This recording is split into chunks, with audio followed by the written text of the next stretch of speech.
గిరిజనుల పోరాటం ఫలించింది. ఎట్టకేలకు రేవంత్ సర్కార్ వెనక్కి తగ్గింది. కాలుష్యకారక పరిశ్రమల ఏర్పాటు ప్రతిపాదనను ఉపసంహరించుకుంది. దాని స్థానంలో మరో కొత్త నోటిఫికేషన్ విడుదల చేసింది. ఫార్మా విలేజ్ స్థానంలో పారిశ్రామిక పార్కు నోటిఫికేషన్ రిలీజ్ అయింది.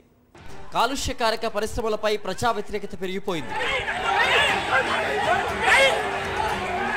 రోడ్లపైకి వచ్చి పెద్ద ఎత్తున ఆందోళనలు చేస్తున్నారు. దీంతో పరిశ్రమల ఏర్పాటుపై రాష్ట్ర ప్రభుత్వం పునరాలోచన చేస్తూ కీలక నిర్ణయాలు తీసుకుంటోంది. ఇప్పటికే నిర్మల్ జిల్లా దిలావర్పూర్ ఇథనాల్ ఫ్యాక్టరీ పనులను నిలిపివేస్తున్నట్లుగా ప్రకటించింది. తాజాగా లగచర్ల ఫార్మా విలేజ్ ఏర్పాటు ప్రతిపాదనను ఉపసంహరించుకుంటోంది. ఇప్పటికే విడుదల చేసిన భూసేకరణ నోటిఫికేషన్ కూడా రద్దు చేసింది. సీఎం రేవంత్ రెడ్డి సొంత నియోజకవర్గం కొడంగల్లోని దుద్యాల మండలం హకీంపేట్, పోలేపల్లి, లగచర్ల గ్రామాల్లో భూసేకరణ ప్రతిపాదనల్ని వెనక్కి తీసుకుంది. వికారాబాద్ జిల్లాలోని హకీంపేట్, పోలేపల్లి, లగచర్ల గ్రామాల పరిధిలో 1358.37 ఎకరాల అసైన్డ్ పట్టా భూములను ఫార్మా విలేజ్ ఏర్పాటు కోసం సేకరించివ్వాలని కోరుతూ టీజీఐఐసి ఈ ఏడాది జూన్ 7న రాష్ట్ర ప్రభుత్వానికి ప్రతిపాదనలు సమర్పించింది. 2013 భూసేకరణ చట్టంలోని సెక్షన్ 11కు అనుగుణంగా పోలేపల్లిలోని సర్వే నెంబర్ 67లో 71.39 ఎకరాలు, లగచర్లలో 632.26 ఎకరాల పట్టా భూమిని సేకరిస్తామంటూ ఈ ఏడాది ఆగస్టులో ఆర్డీఓ పేరిట నోటిఫికేషన్ విడుదలైంది. అయితే ఫార్మా విలేజ్ ఏర్పాటుపై స్థానికుల నుంచి తీవ్ర పరిణామాల నేపథ్యంలో ఫార్మా విలేజ్ ప్రతిపాదనను ప్రభుత్వం ఉపసంహరించుకుంది.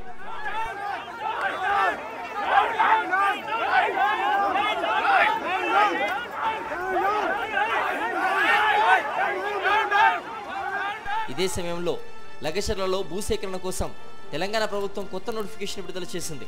ఫార్మా సిటీ స్థానంలో ఇండస్ట్రియల్ పార్క్ కోసం వికారాబాద్ జిల్లా దుద్యాల మండలం పోలేపల్లిలో 71 ఎకరాల 39 గుంటల భూసేకరణకు నోటిఫికేషన్ రిలీజ్ చేసింది. 2013 చట్టంలోని సెక్షన్ 6 క్లాస్ 2 కింద భూసేకరణ నోటిఫికేషన్ విడుదలైంది. ఇదిలా ఉండగా దిలావర్పూర్లో ఇథనాల్ ఫ్యాక్టరీ పనులను నిలిపివేయాలని ఆదేశించిన ప్రభుత్వం గతంలో పీఎంకే డిస్టిలేషన్స్ పొందిన అనుమతులపై ఆరా తీస్తోంది. గత ప్రభుత్వం నిబంధనలు ఉల్లంఘించి మరీ హడావిడిగా అనుమతులు ఇచ్చిందనే అభిప్రాయానికి వచ్చినట్లు తెలుస్తోంది. కేంద్ర ప్రభుత్వ అనుమతుల ప్రకారం కాకుండా 2006 డిస్టిలరీస్ చట్టాన్ని సడలించి అనుమతులు ఇచ్చారని ప్రభుత్వ వర్గాలు చెబుతున్నాయి. మాజీ మంత్రి తలసాని కుటుంబం కోసం ఆగమేఘాల మీద గత ప్రభుత్వం అనుమతులు ఇచ్చినట్లుగా ప్రభుత్వం అనుమానాలు వ్యక్తం చేస్తోంది. కేంద్ర పర్యావరణ శాఖ అనుమతి లేని ఉత్పత్తులకు రాష్ట్ర కేబినెట్ ఆమోదం తెలపడం, ప్రజాభిప్రాయ సేకరణ నుంచి మినహాయింపు ఇవ్వడంపై దృష్టి పెట్టింది.